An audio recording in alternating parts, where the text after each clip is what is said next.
What's up, YouTube? It's your main man, AB the Hero. You're back again with another video. We on a live stream tip lately, and I want to start this live stream off by talking about this petition that we have going right now. The link is in the description. Right now, because of everything that's happening within the BBB JBA universe, I'm trying to put some things together to help some of these JBA players, because what I've realized is that while everybody is focusing on the money and the millions of dollars that are missing, and these folks who are battling over millions of dollars, folks are not thinking about how this affects guys like these folks in this picture here, JBA players who risked a lot to join the JBA because of the current system and how it's constructed. With if you get paid to play basketball, you are no longer eligible, right? So whereas other folks may take a summer job, these dudes play basketball, now they're no longer eligible to play in the NCAA. So we're doing a petition to basically hopefully get some of these guys an opportunity to continue playing basketball in the NCAA. I'm also looking for information if you have resources to agents, or if you maybe basketball clubs who play professionally, domestically or internationally, that, you know what I mean, I could put you in contact with some players who are looking for those opportunities. If you know some agents, anything like that, just link up with me. My email is also in the description here. And if you can, the least you could do for us is sign the petition here, and that'll help out as well. And one of the things I want to do too as I start these streams is give a shout out to some of these players, and I want to like show them some love as well. So I want to shout out my dog Jordell Ross, 3-point sniper for that Houston team. Joined the season late, but is a guy who is a family man, has a daughter who he's taking care of.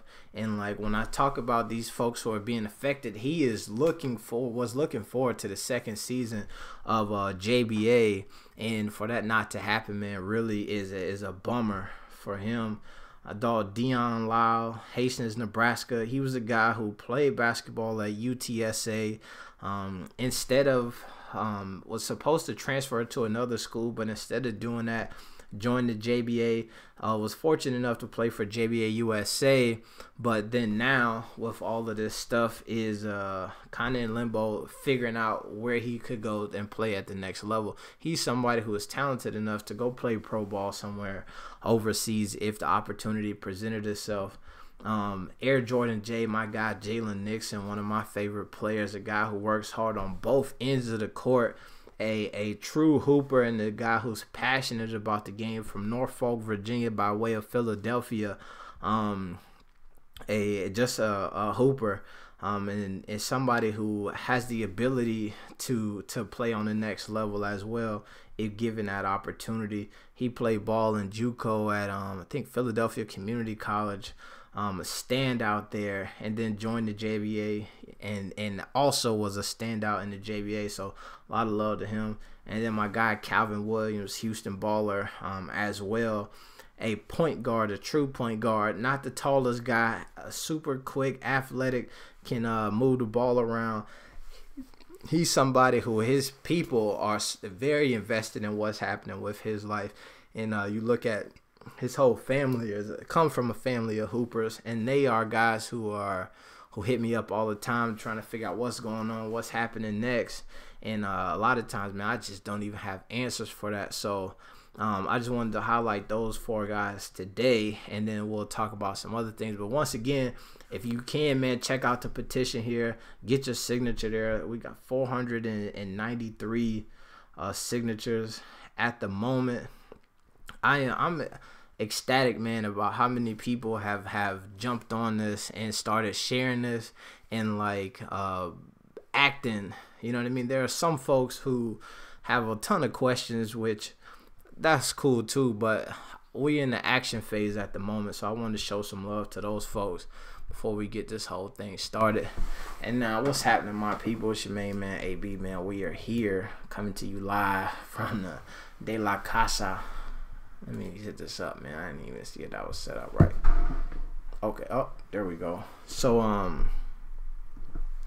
with that, man, like I said, we're coming to you live here today, and there's some new things that have transpired within this whole like BBB universe, and I wanted to talk about that as well. So one of the big pieces of news that came out yesterday, and it's looking like this big baller brand thing is doomed as much as it can be. Your boy Lonzo Ball, who had a tattoo on his wrist of the big baller brand on his sleeve, eventually just got rid of that tattoo. Had the tattoo covered with dice. So I'm pretty sure that means that he is officially not dealing with anything big baller brand related. If his manager putting the shoes down the trash chute was not enough, was not a clear enough image of seeing where they stand at as far as the big baller brand goes, I'm sure the image of him covering up his tattoos and deleting all of his big baller brand posts should be enough to like really make it clear where he stands on this. There's been a lot of speculation that he may be signing with another sneaker company, and like a lot of people, I feel like, damn, I hate to see that, right? They've made so much traction with this big baller brand thing that for him to just go back to a partnership or a sponsorship deal with a sneaker company, to me sounds like it hurt me to see him do that. I was having this conversation earlier today with my brother, right? And it's my brother, so he is somebody who gets a lot of questions about things that happen in this big baller brand JBA universe, because people know that I am affiliated with them in some form or way. So he finds himself like defending like what's going on and all of this stuff. And the way things are like playing out now, for most people, like it's hard to sit here and defend something, right? But what I'll say is, and this is a conversation that I have with a lot of people, is that when you are dealing with life, right, something that I've learned, the only thing you can ever control in your own life is your own actions, the way that you feel about things. You do things that will one day, that when you look back on them, you feel comfortable about it, right? So like a lot of people get into this thing where in order to appease somebody else, they make a decision for that person. And when things don't turn out the way that you wanted them to turn out, then you feel like, damn, I did all of this for you and you let me down. But when you live a life where you make decisions based on what is best for you, and you also take into account your own moral compass, when things don't go the way that they were planned, you realize that you accounted for the possibility that shit that might not work out. So I say all that to say this. I personally am not somebody who is saying like, damn, this whole thing was a bad idea, everybody is this big, they lied and they did this. That's not my case. I don't think that the JBA was a bad idea. If the JBA was coming back for season 2, I wouldn't be the guy who would be telling all these players, yo, you need to go to college, you need to do this, you need to get out right now. I don't think that that's the case. I think that the idea was great, and the need for what they were trying to provide is still a need that could be met by somebody. I just don't think that this thing worked out. And so for me, here's the thing that I told a lot of people when I first initially got involved of it over the summer, then also traveling with them overseas, is that when I don't know how long term this will be. It's a new league. When you look at the XFL had legitimately one season and then it was over, right? So it was not missed on me that this may happen to the JBA. What I think is unfortunate is the way that this thing is ending, is the ideal, and from what I'm hearing from a lot of players, is the lack of communication that is happening from the folks who make decisions to the players. There are players who still to this day are hoping that the JBA comes back and waiting to hear something. To me, that is the part that saddens me, is that like when somebody's mom or dad is hitting me up like, what's happening with the league, that's the stuff that is out of my personal control, that like I can't do anything about it, because if I don't have information, I can't even give you any information, right? So I understand how like some of the shortcomings of what has transpired have left a lot of people in a bad situation.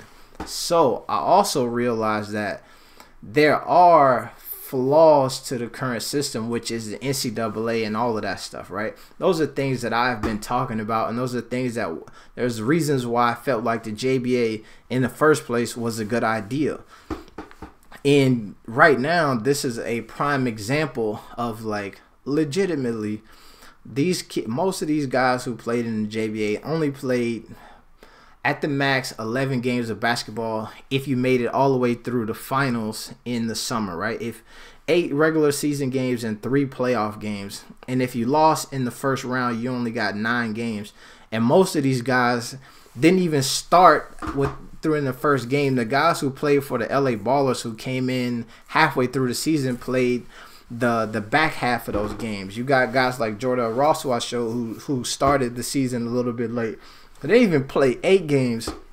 And the idea that now their eligibility to play college basketball is gone, right? It's not even to me about like, oh, like to even get a scholarship. It's your eligibility to even participate is out the window. And that is why I like that to me is what always bothered me about the basketball thing, right? It's like if you worked at McDonald's, right? I could understand if you worked for McDonald's and you left the job and then you started selling mac sauce and all of the secret recipes, and they were like, look, bro, you cannot do that, you out, right? But if you work for McDonald's and you just went and sold a burger to your homeboy, your cousin down the street, and they were like, bro, you're not allowed to sell burgers at all, that would be overkill. And I think that that's what you see with the NCAA, where it's like, yo, you're not allowed to get paid to play basketball at all. Not as like you can't play in the NBA, you can't make millions of dollars. You can't get a free tattoo for hooping in a basketball game. You can't get a free pair of sneakers and all of this extra stuff unless you go through the proper channels, through like these different big brands, in order to for your talents or your likeness and all that stuff. That's the issues that I always had with the NCAA. I'm somebody who I played college football, so I understand the process. There was a point where I actually almost got in trouble with compliance, because me and some of my teammates tried to host a party, and we had the flyers, and I had photoshopped them things up. So I took some pictures of some scantily clad folks from the internet, and I put them on there. I took pictures of us, and we was all decked out and doing all of this stuff. And I got a call, and was like, yo, it's a flyer going around with you on it. Are you hosting the party? I was like, yeah. And it was like, actually, you can't do that. So the thing was, we could not actively promote a party that we were going to make money from, right? And so there's a whole lot of things like that to me are wild and crazy. You know what I'm saying? So those are my issues with that.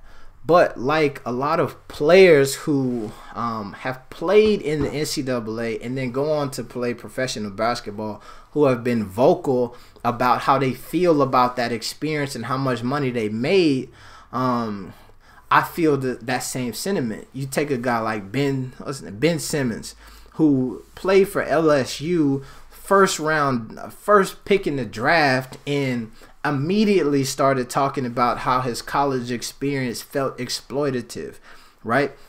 I understand that. There's a lot of players in the NBA right now who use college as a stepping stone to reach professional careers, who felt like they should have the opportunity to make money. That's my stance on that. I agree with that. But I also do realize that when you have systems set up like we have systems, sometimes you have to walk through the door that everybody else is walking through to get to the destination that you want to get to. That is kind of the system that we have set up today. While some people are talented enough to and generate enough hype to graduate high school and then also have some international offers, most folks don't get that. You need another step.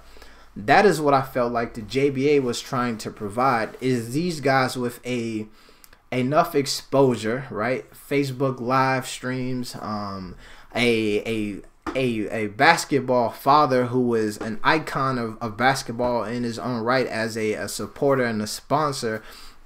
I felt like they had an opportunity to provide something for the young folks in America that rivaled college basketball as far as getting folks to their dreams of being professionals.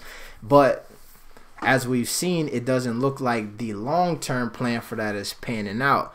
I think that a lot of folks, and I said this in a couple videos, a lot of people are not giving the Big Baller brand and the JBA and all that stuff credit for the things that they did. I think that what they were able to accomplish in such a short period of time is commendable. I having this conversation with my brother earlier today, and I asked him, I said, do you know what shoes Dwayne Wade plays in every night? And he said, yeah, Nikes or something, right? And I said, no, he playing Li Ning's Way of Wade, right? I know that.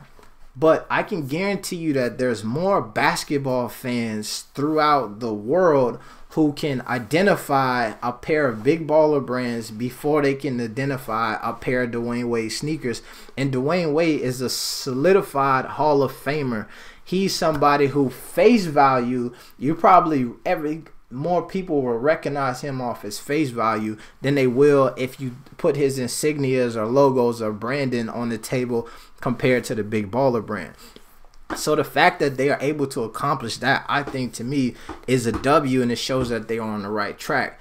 What is all happening now, though, shows that, like, it makes it sad to me that, like, that shit is the issue, that things are ending the way that they're ending.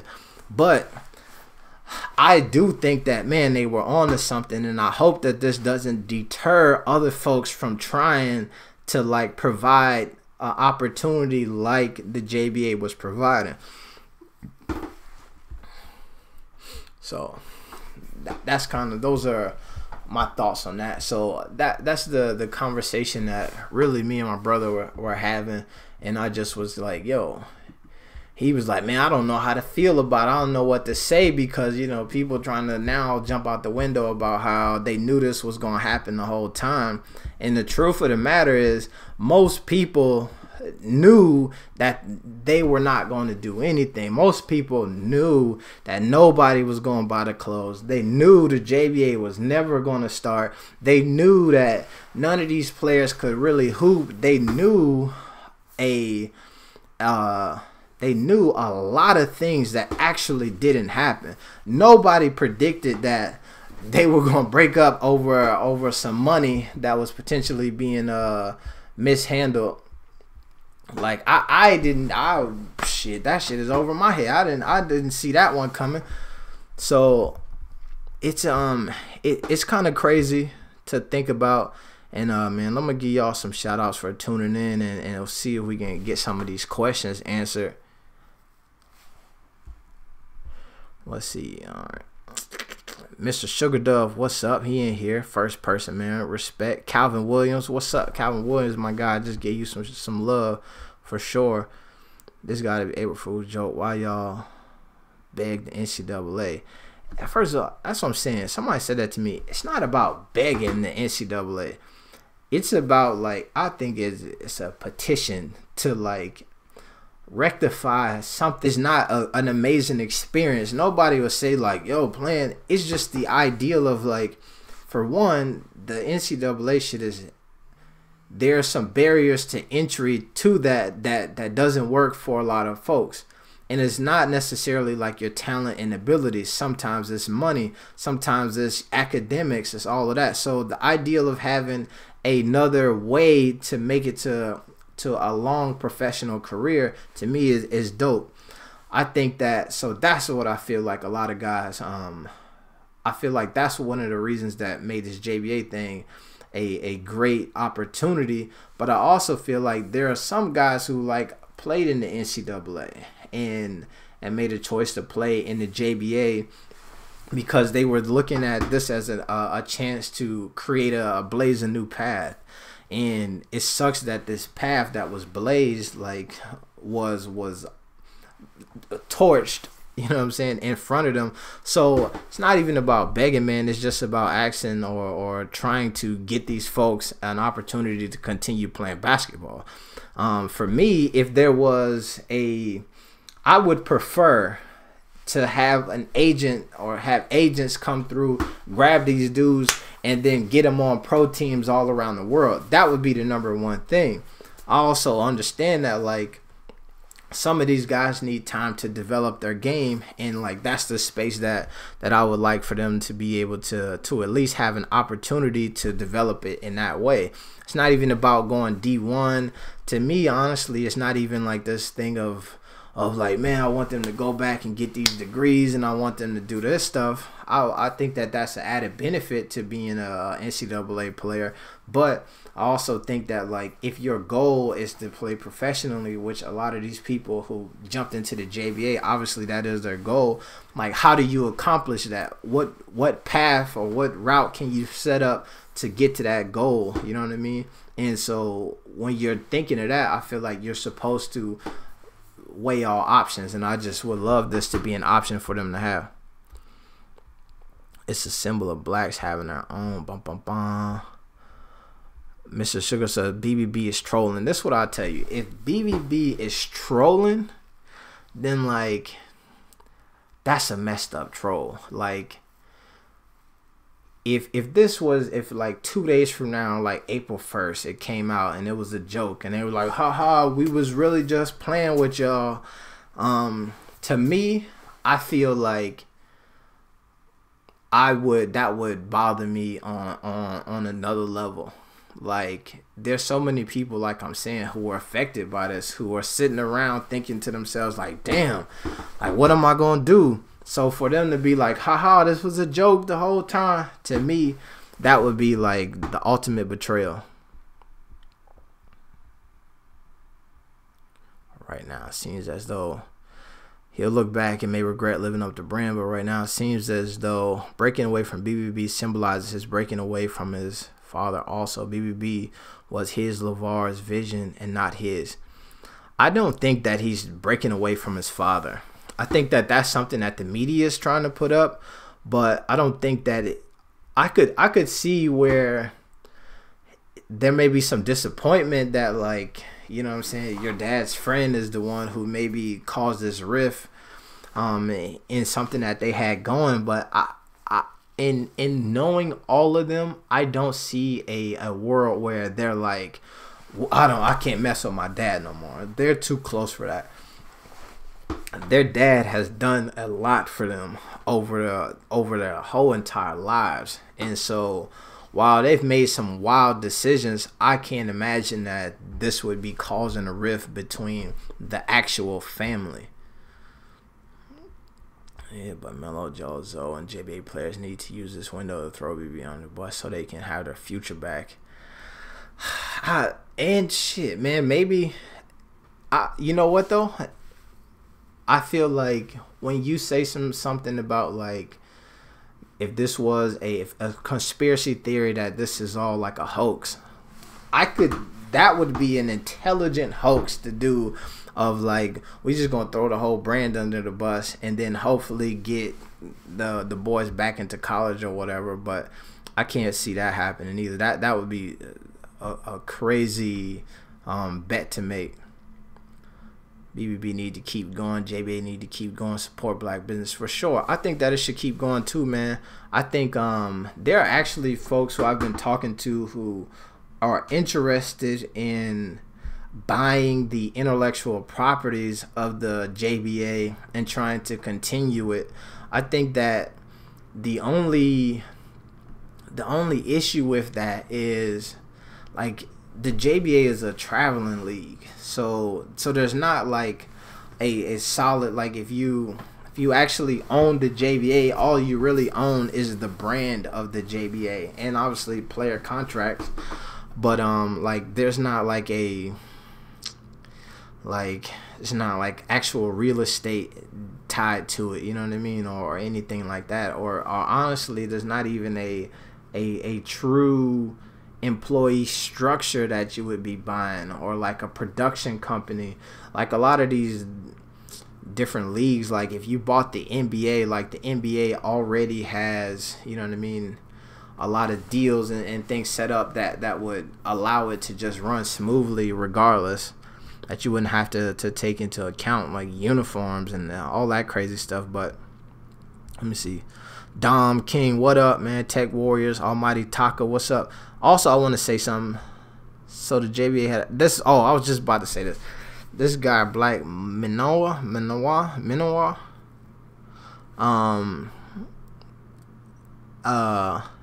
was talking about Taco. You talking about Neon Weck? Not the same Taco Fall plays. They had a player named Taco, but his real name was Neon Weck, and they just called him Taco. Petition has reached 500 signatures. Let's check it out.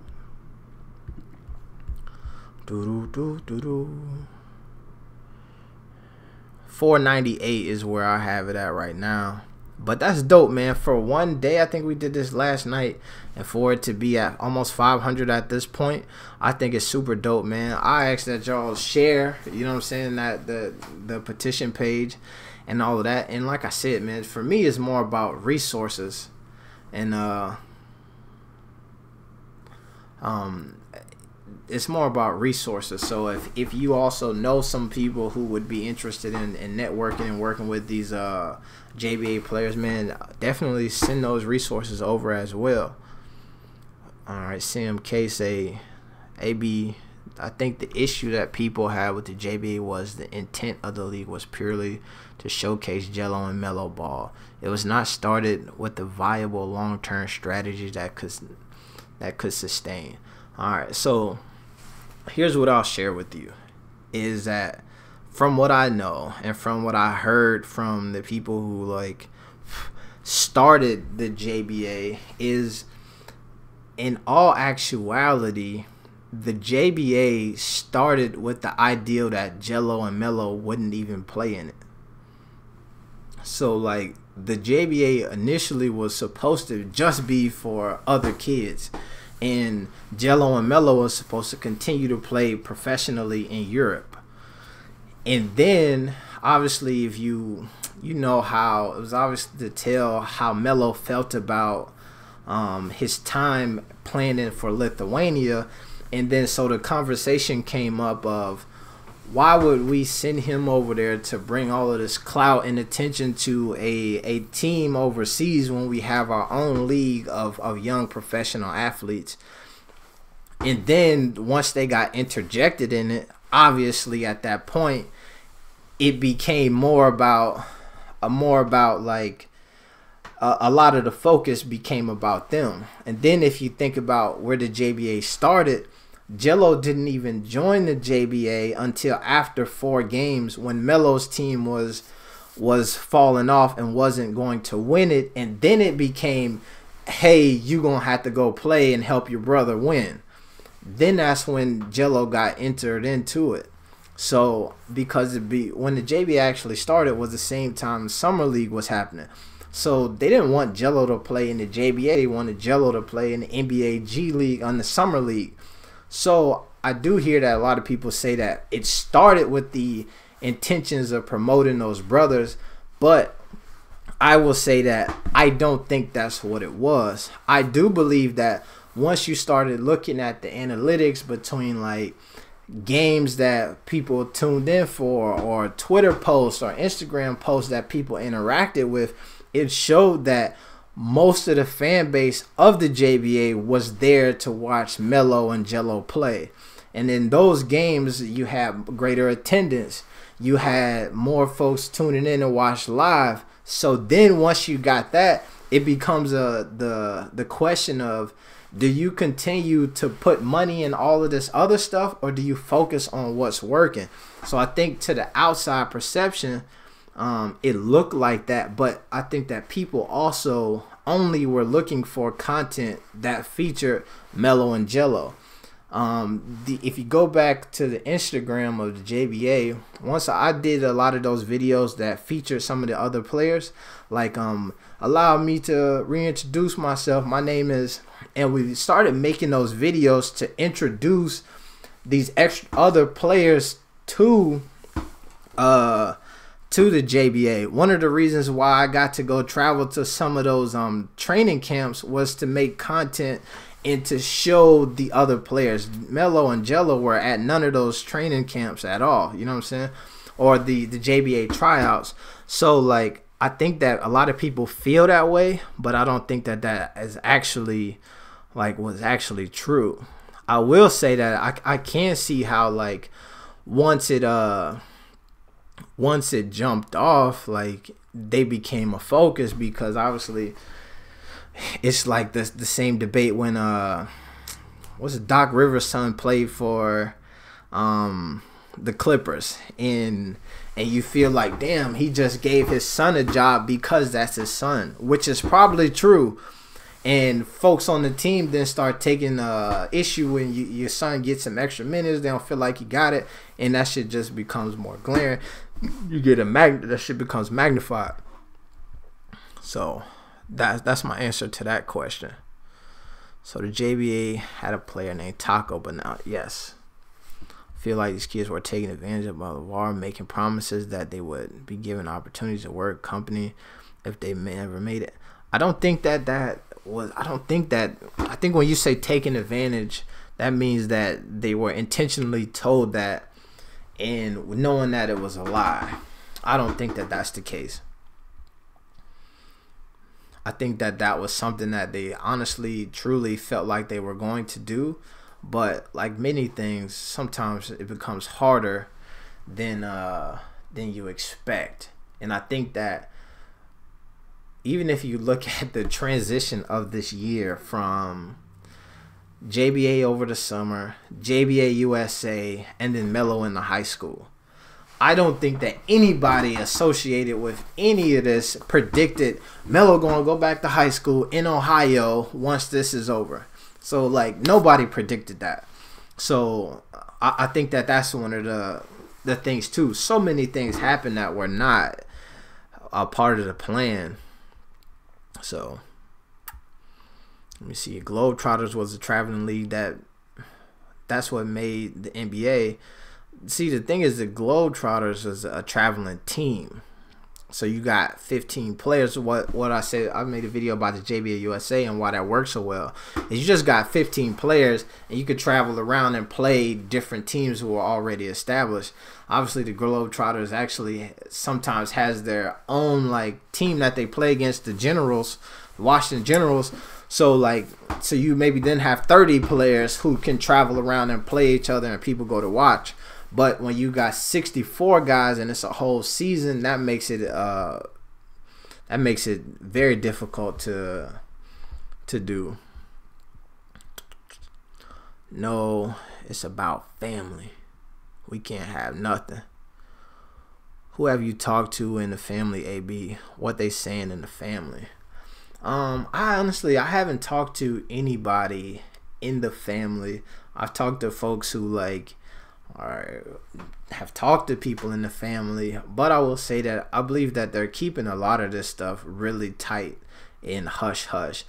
I've talked to folks who are not in the family but who are also affiliated with the brand, and they're talking about their experience in like the division of like dealing with the one side, which is the family, and the other side, which is now in essence like the Alan Foster Big Baller Brand thing.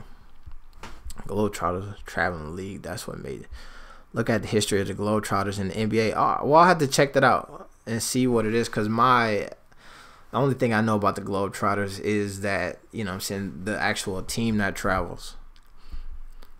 Why Zoe unfollow Big Baller Brand? That's what I'm saying. I believe that happened because multiple reasons. I think that they are trying to move away from the brand, but I don't know why. I kind of have a, I kind of can speculate why they may be trying to move away, but I don't know if I feel like most people don't want that to happen.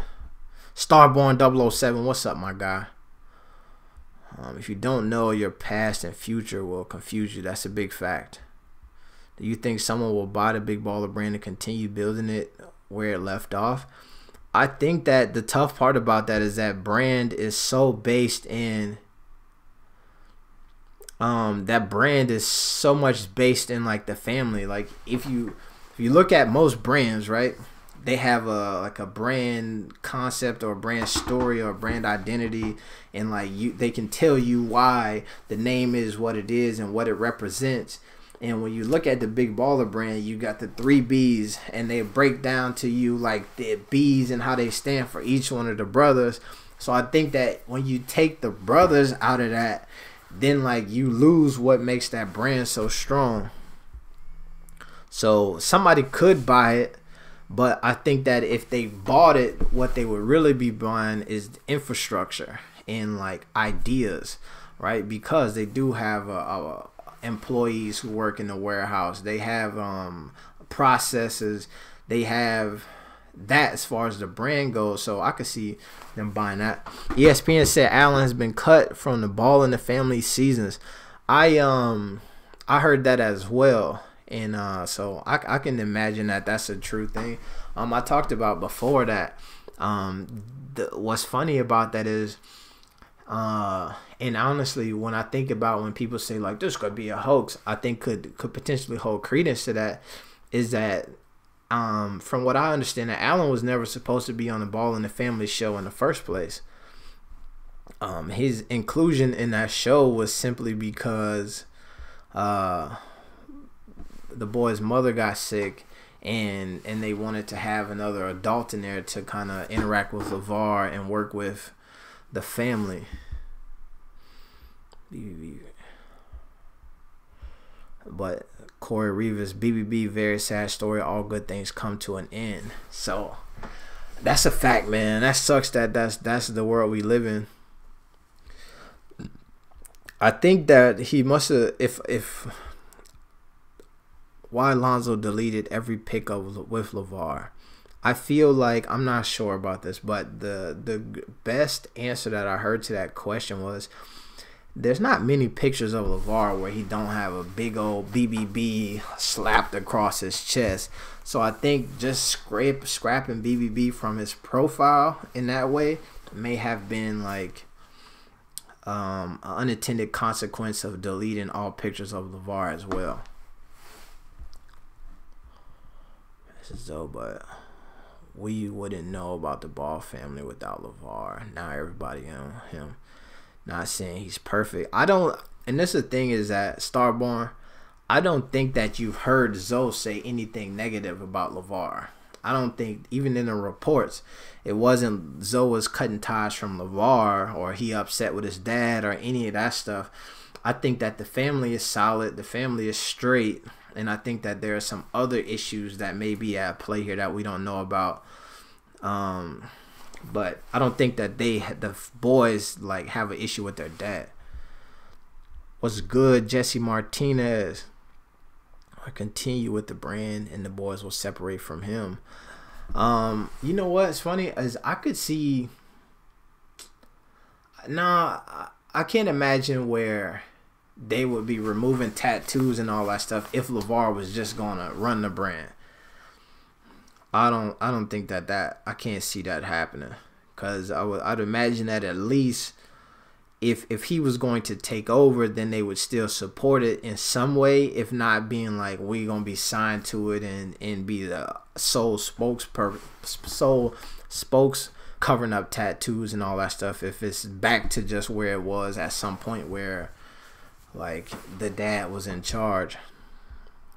I do think the All-American game will go ahead. From what I've been told is that's a go ahead. And one of those things too is like, I'm sure you have to have that, right? You probably already paid.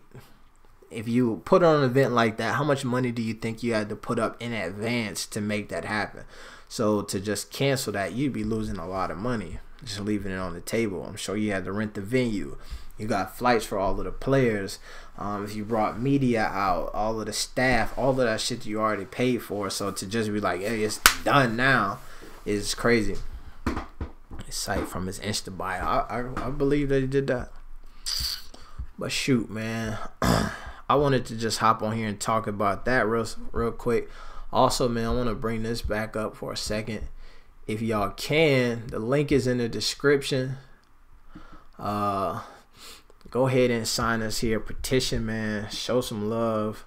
505 signatures, man. We just hit that as we've been on the live stream. So that's...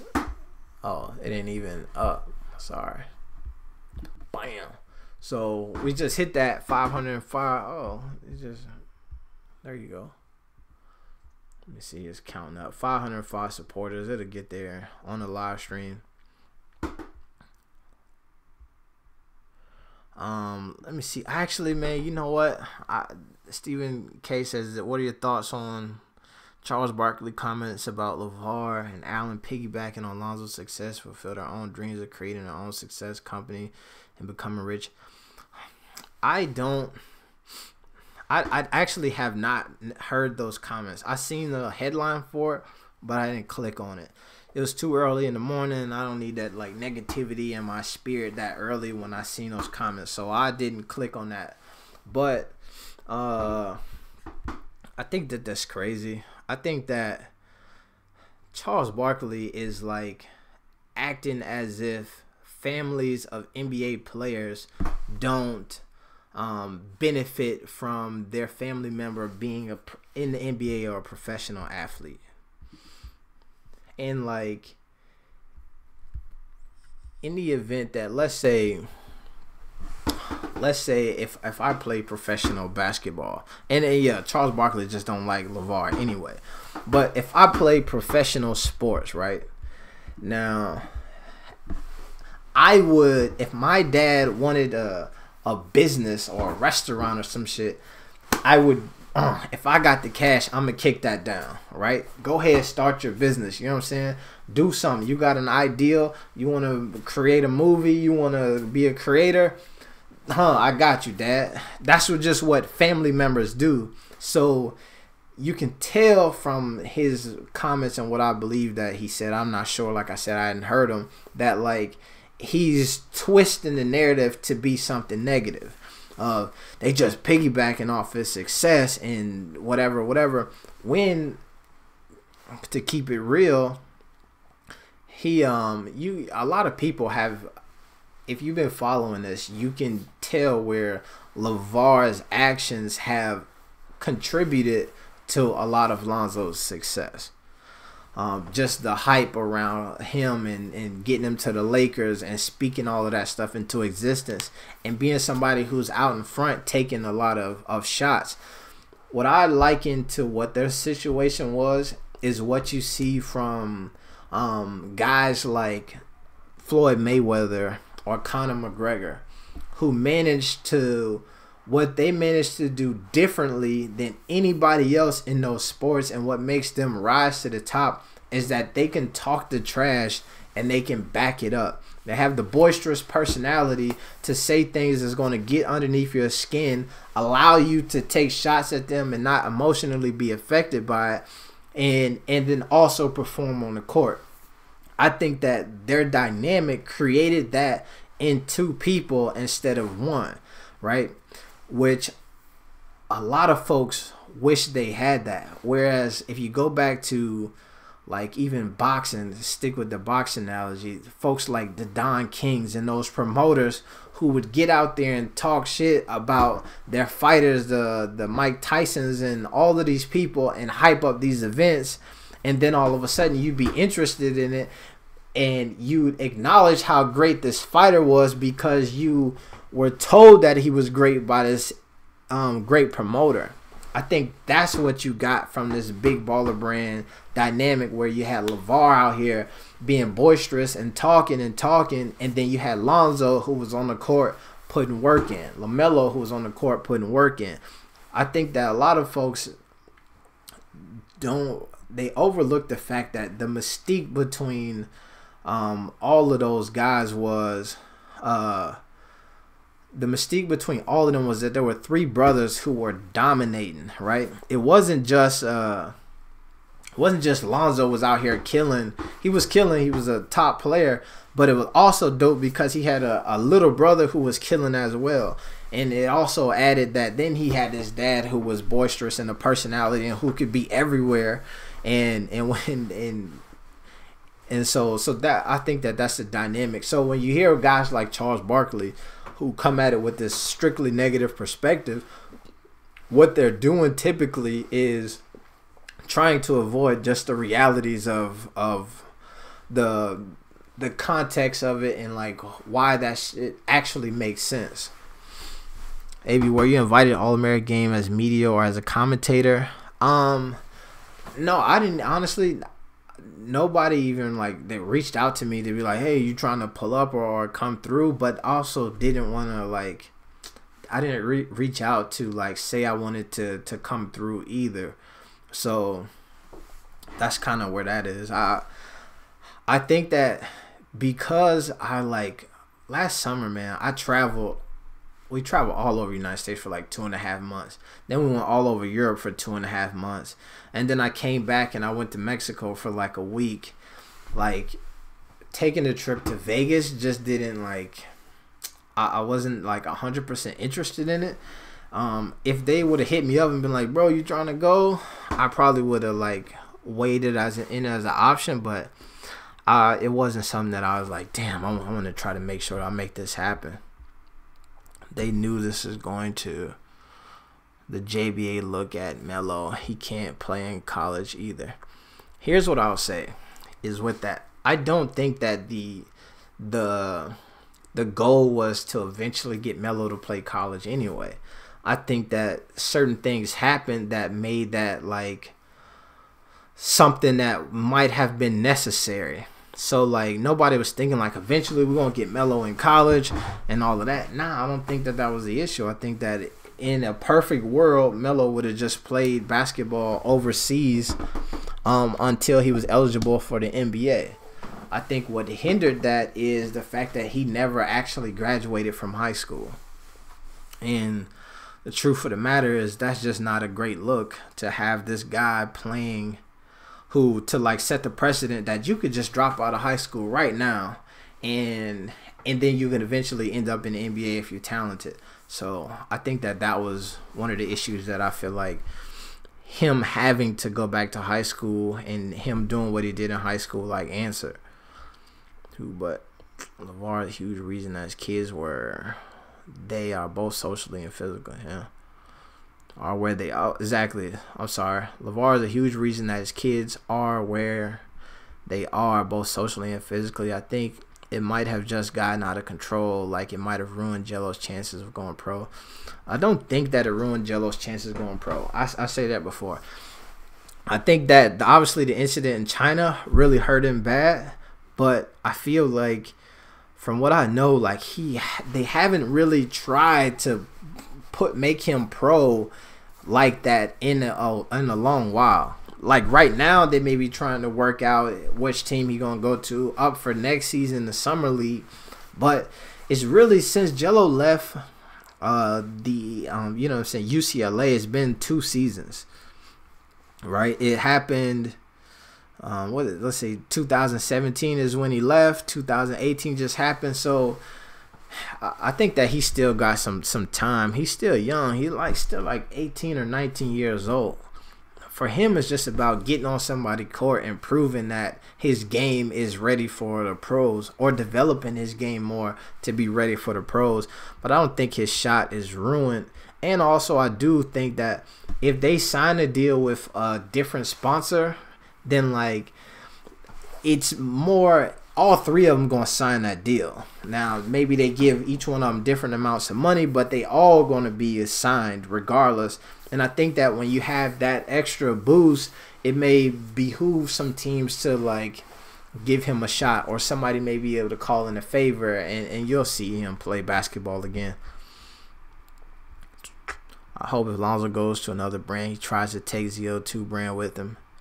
Puma ZO2s or something like that. I think the ZO2 brand is definitely Lonzo, and that's where he's going to go. One of the things that I'll say, I think I talked about this before, is that the ZO2 brand is separate from like the Big Baller brand. Even like the manufacturers are different. There's a video that was on YouTube where the guys who partner with him to create the ZO2 brand talked about that as well. Lonzo is now more likely to collab with Nike or something. Exactly. Don't think it ruined Melo's game, but it definitely set him back physically. I don't think so. I think that, well, I don't know. I think that, because you got to think that he was going to be in high school. So if he would have stayed in, Chino Hills, he would have been potentially in the same, like, the body type, you know what I'm saying? Maybe they would have ran heels and worked out more and all of that stuff, but the same people who trained him would be the same people who trained him. You think it's possible that the I always forget to do this. Hold on a second. Alright. Do you think it's possible that the family is doing this to lessen the value, to force Allen to drop his share? Also, getting rid of tattoos could just be necessary for Lonzo to go forward with Nike. I doubt that. I feel like that would be. There are players in the NBA who have their own personal brands separate of that, right? So if you think Kuzma has those Kuzmania shirts and all of that stuff, you know what I mean? That I believe, and he also has a deal with Nike. But I think that would be overkill to just. J.R. Smith has a Supreme tattoo on his leg. So them being like, you got to cover up your tattoos in order to sign with us, sounds like that would be a lot. Last question. What do you think about the whole Jello and Melo situation? Do you think Jello would have better staying at UCLA and put in the work, trying to stay and improve for 4 years? I think that if that was, I feel like, all right, so if that, I don't know, it's tough to say. I think that if you look at the way things are turning out at this moment, then potentially, but I said this before, the Jello thing opened up a lot of doors. If you just strictly look at Jello and his like path to the NBA, I feel like obviously at this moment the best way to get in the NBA is to go from high school, go to college, and then go to the pros, right? That's the way everybody does it. 95% of the guys who play in the NBA go through college. And so, like, if that's the game plan and he could have made that work, like, I say that's probably the best route at this moment. But I think for the brand and what it built and socially and then where everybody's at right now, him leaving and going to chase this bag has pretty much solidified like him financially regardless. You know what I'm saying? Like, they have made a lot of money off the basketball court, which is why like when they went to just Lithuania to play in the LKL, they didn't take any money. It wasn't about the money, it's because they were making so much money off the court. Jello playing in the for UCLA doesn't allow him to make the same amount of money off the court. So if you play for 4 years in college and you don't go to the NBA and you didn't raise your profile enough to then leave college and be and work for $1 million company, then like you know what I mean, you don't have as much money as he has currently. You just are still in the spot where your brother plays in the league and you are not. In order to improve his chances at eventually getting into the NBA, it doesn't look like Jello has a real path to the NBA right now. I think the G League is always going to be an option for him, especially in the short term. I think that he just has not tried to actually get into the G League, but he will be shortly. And do you think Melo would have been better staying in high school from the beginning and going to college? Could have gained huge popularity like Zoe and ended up going high in the draft. That's what I'm saying. It just depends on what you want. Like, I think that they have accomplished and acquired a lot by taking this alternative route. if he's shooting 40%. 3, Jello mentioned on his girlfriend had he hooping again around April, May. So let's see. I can dig it. I hope so. That would be dope. When are the G League tryouts again happening? I'm not sure. I want to say they, if I remember correctly, last year they happened in the fall. Either both go overseas again or the G League. I think that prep ball for Melo is a huge downgrade in competition. Yeah, I don't think the prep ball is a great idea.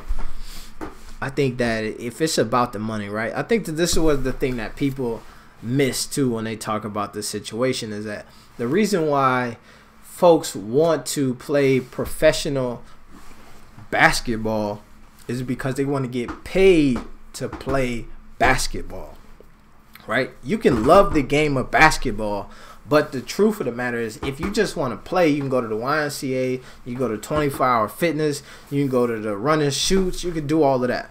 But if you want to be a professional basketball player, the appeal to that is that they're going to pay you enough money that all you got to do is worry about playing basketball, right?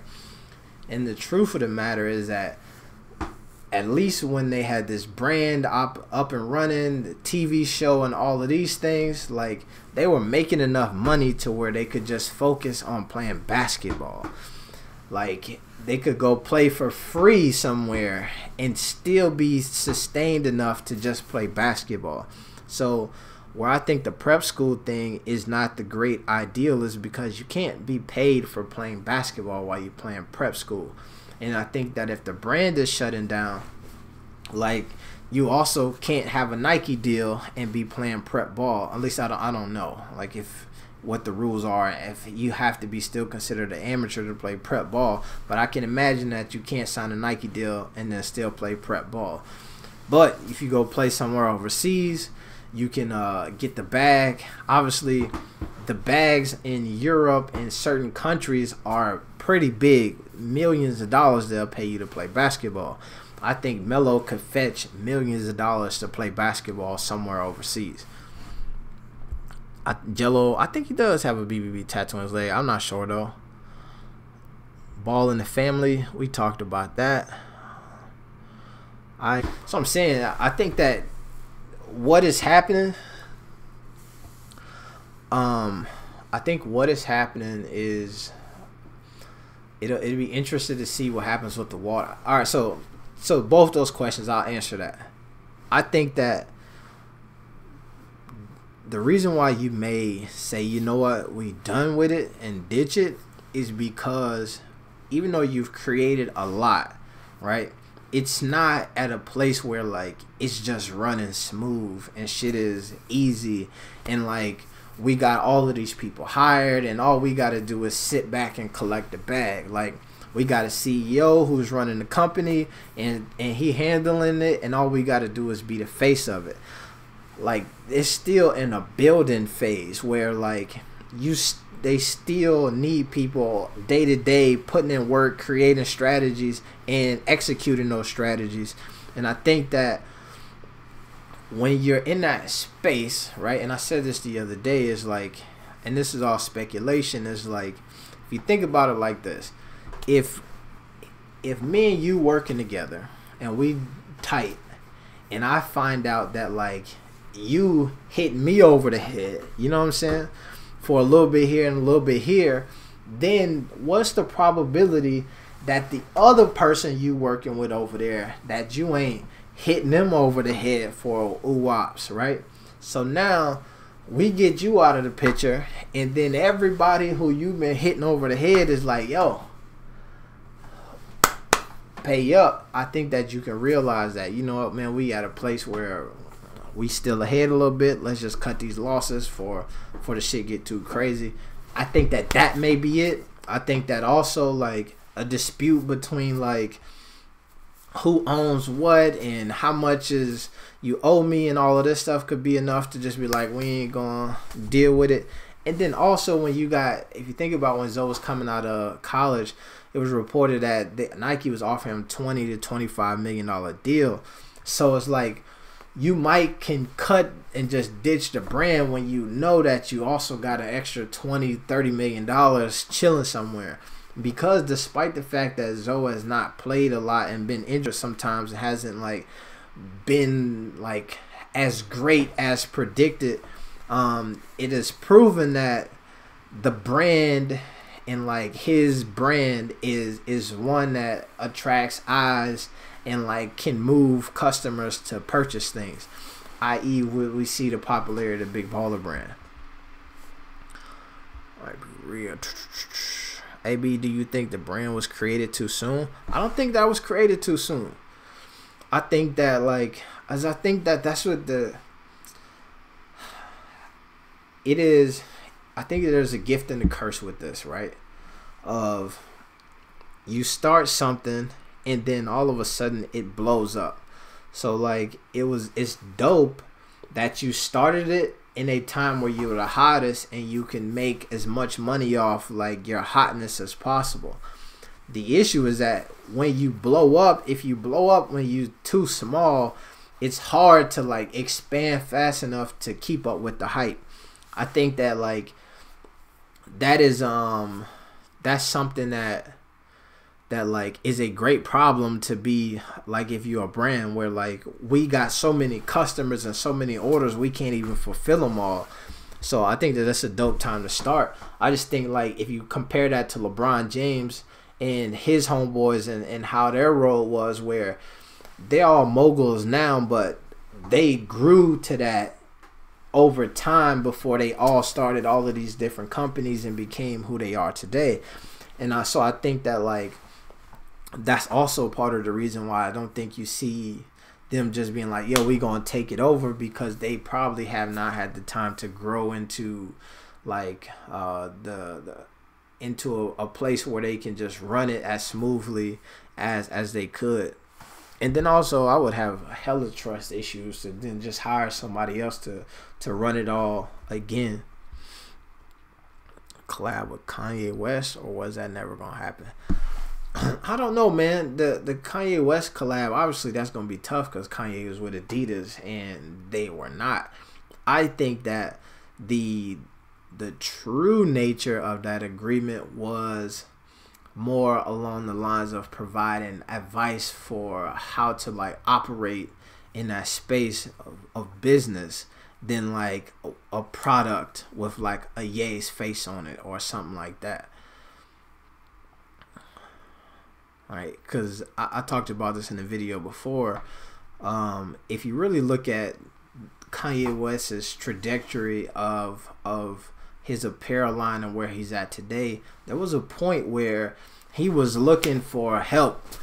Damn, I got this Nike deal. I'm selling out these shoes, but they hitting me over the head. They taking all the money. I can't get a royalty. They doing all of this, which made him go to Adidas. Then now, so he got the royalty and all of this stuff from Adidas, but he still don't own it. You know what I'm saying? Adidas owns it. Where you take this brand of a dad, his homeboy, and his sons, and now if you put a pair of ZO2s, if you took a pair of Yeezys, and these is dirty Yeezys, you know what I'm saying, and you put them on the table, and then you took a pair of ZO2s and you put them on the table, or a Big Baller brand t-shirt, the brand recognition amongst some demographics is damn near the same. Like I used to wear my Big Baller brand hat to pick up my son from school or have lunch with him or something, and I'd have second graders be like, damn, Big Baller brand, like just kids, you know what I'm saying? And none of them would be like, Yeezys, oh shoot, the Yeezys. So it just speaks to like how they were able to penetrate the market. And I think that Yeezy may have been like, you know what I'm saying, that would have been a great collaboration for them to just you know what I'm saying, share information. Did JBA ruin his players' chances to go to college? Here's what I'll say.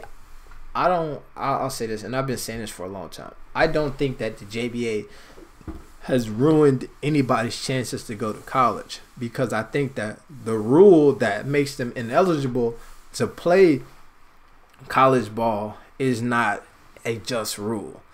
I think that if I was an architect and I was going to school for architecture and I had a part-time job at an architecture firm, it wouldn't ruin my chances to go to college. It would actually enhance my chances to be a professional architect. So the idea that if you are in college to play basketball and if you have a part-time job playing basketball, it ruins your chances to play college basketball, to me is a crazy notion.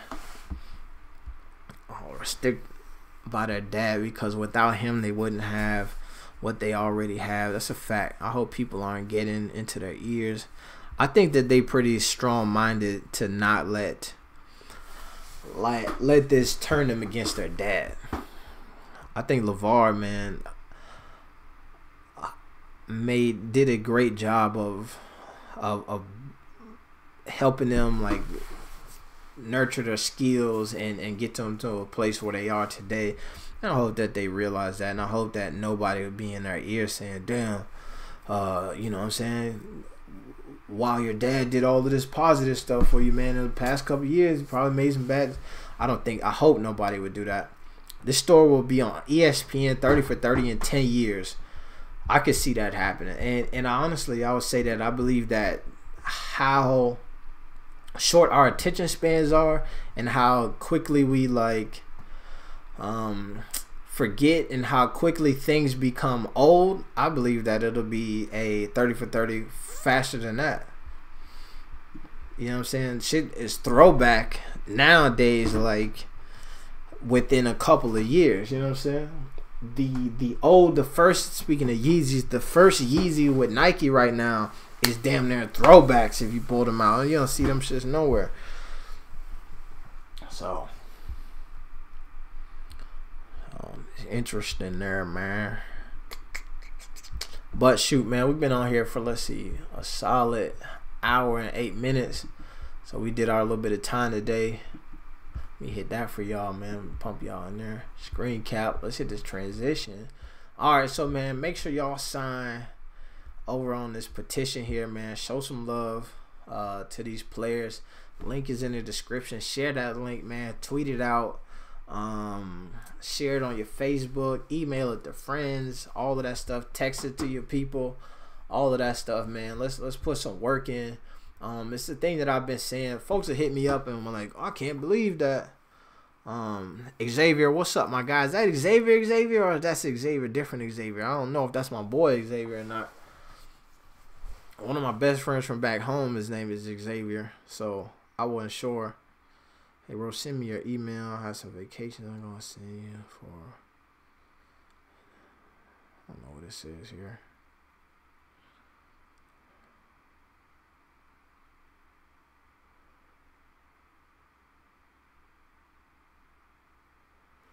Alright, but yeah. So, sorry, y'all. I got distracted for a second. Fortunately, LeVar has those I'm always right personalities. It's dangerous shit hits the fan. Man, I would say that I don't think that he's that guy, man. I think that is why. I think that LeVar is one of those dudes who is right about the things that he knows he's right about. I think that he's somebody who's aware of where he's deficient at. And I think that, so when you start talking to him about sports and basketball, he like, I'm right, I'm better than such and such, my son is this. But I don't think that that's something that is like a blanket, you know what I mean? I think that he also is somebody who is hella talented at a lot of things. And I think that that's some of the things that I learned from kicking it with him on the JBA USA tour, is that he will say shit and people will be like, nah, man, he just bloviating. That's a Stephen A word.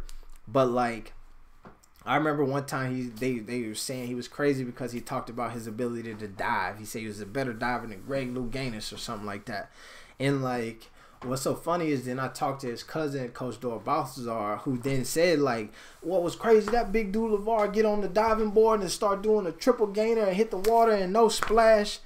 And like people were like, yo, like he really was a diver at one point, and his family did that. You know what I'm saying? Like they really hooped. He really played NFL football. You know what I'm saying? Like he really was a jack of all trades. I think one time during one of the JBA games over in Europe, Manny asked me about did I think I could beat Melo one-on-one, and I said, I mean, depends on what you're talking about. Beating him at chess, I probably could take him down. Checkers, I probably can take him down. Basketball, he'll probably win.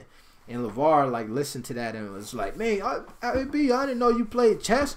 And he was like, man, if I would have known, I would have had my chessboard. We could play chess. You know what I'm saying? I used to play every day. So, like, that's the kind of guy. Like, I would never thought, like, LeVar Ball played chess every day. You know what I'm saying? But, like, that nigga played chess every day.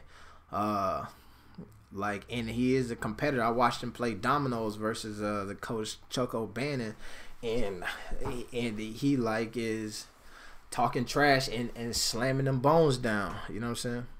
Brian saying that he already said that ZO2 clothing line is separate from BBB, so 99% he's keeping it. The way he's wearing his ZO2 clothing line on his. Yep. There you go, Splash George. You right. What I mean is he doesn't listen to anyone and does what he wants because he thinks he's right, like criticizing people that Lonzo has to answer to. This is what I'm saying is that in all of those things, here's like that. All right, for instance, in all of the criticisms that he's made publicly of like coaches and the Lakers and all these different people, those are the same criticisms that were made by other professionals. Like professional commentators and people who talk about sports question whether or not Luke Walton is the right man for the job to be coaching LeBron James or Lonzo. So like that's not a far off thing.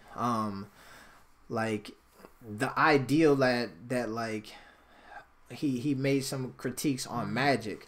And that's after somebody came out and said that Magic didn't want to even draft Lonzo. He wanted somebody else, but the ownership made him take Lonzo. So then when you start asking how much control Magic has, that's a fair criticism at that point. So I think that because he is somebody who will speak things loud, and also he's his dad, like people take what he's saying as, yo, you shouldn't have said that. Or like it may be just not right, but I mean the man like has spoken like some. I don't think that a lot of the shit that he said is crazy. Now you haven't heard him say a bunch of other.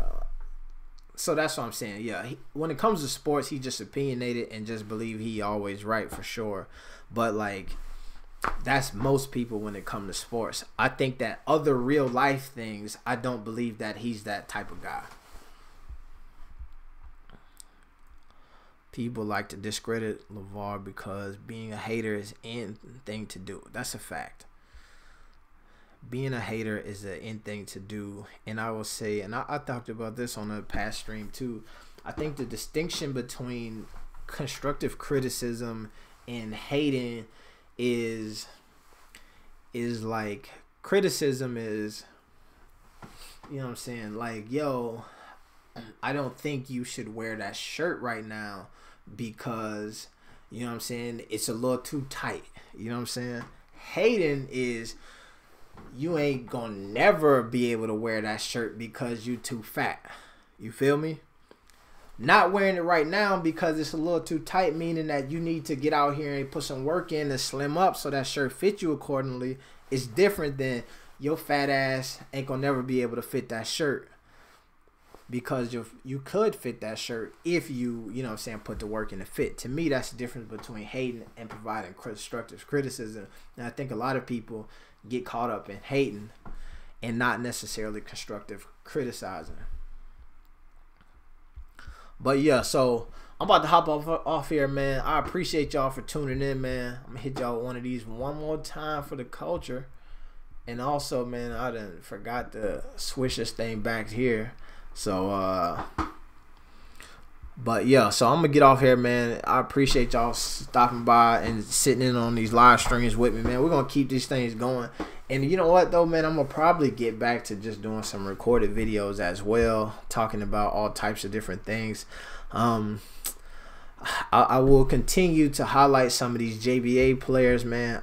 If y'all on the Instagrams, go ahead and follow and let these dudes get some love from y'all, man. Jordell Ross, Dion Lau, Jalen Nixon, holla at them boys. Calvin Williams, holla at them boys right there, man. Go ahead and tap in with their pages and show them some love, man. And then the next time we do one of these live streams, I'll have some different JBA players to tap in with, and we'll talk about them, man. But talented dudes, man, good guys. Really dudes who really got their head on their shoulders, man, and like just out here living and stand for something. Dion Lau, yep, he played Cloud Community College and then played at UTSA, 6th man of the year. And this is another example of hating. Somebody said these JBA players couldn't even play in college, and I said, well, Dion Lau is played for a UTSA Division I school and was a 6th man of the year. And they said, well, 6th man, that means he came off the bench, right? And I said, man, I can't argue with that. You know what I'm saying? Like, he's 6. He wasn't even good enough to start. He was a 6th man, and I'm like, come on, man. We go from having a conversation about whether or not they have the ability to play even college basketball to like, oh, he's a 6th man of the year, so that means he not even a starter. Which most folks, if you're the 6th man of the year, that means probably on a different team you was a starter. But so that's what I'm saying, man. That's the difference. That's the difference between hate and all that stuff. And that's what I keep in mind when I talk about this stuff, and the way that I try to present the information is I don't want to be the guy who hating, saying that somebody is this and somebody is that. I want to help provide a perspective and an opinion on things that is like honest and is maybe constructive if it is criticism. And that goes back to, if you've been here this whole time, when I talked about choices and making choices that align with your own moral compass, as opposed to just making choices. I could talk about certain things in a certain way or give information that I know and do all of this wild stuff to get views and then be like, look, I don't even care. But the honest to God is like, I do care. You know what I'm saying? I care about some of the folks who are involved in this situation and all that. So I try to approach this topic and any topic that I'm talking about with consideration that people are people. Regardless if you got 1 million followers and $1 million, at the end of the day, you're a person. At the end of the day, I know for a fact that there are folks within the like Ball family who like aunts and uncles and auntie and grandmas and all of that who watch my channel. And because they know I talk about them, and like literally I've met like grandmas and aunts. I think Demo mom, I've met Demo mom before, and she was like, yo, I appreciate the way that you talk about the brand. And so just stuff like that, man. So I try to keep all of that into consideration, and it makes me proud to be somebody who like is comfortable talking about this stuff the way that I talk about it, as opposed to being somebody who just out here, I'm gonna get these subscribers and these likes no matter what. You feel me? But I say all that to say, man, I'm hopping off here for real this time. It's your main man, AB the Hero. I know I sound like one of them preachers who'd be like, church about to end, I'm almost done, in 5 more minutes, we out, and then go on for another 30 minutes or so. So I don't want to be that guy. So I'm gonna get up off here. It's your main man, AB the Hero. I'm out. Peace.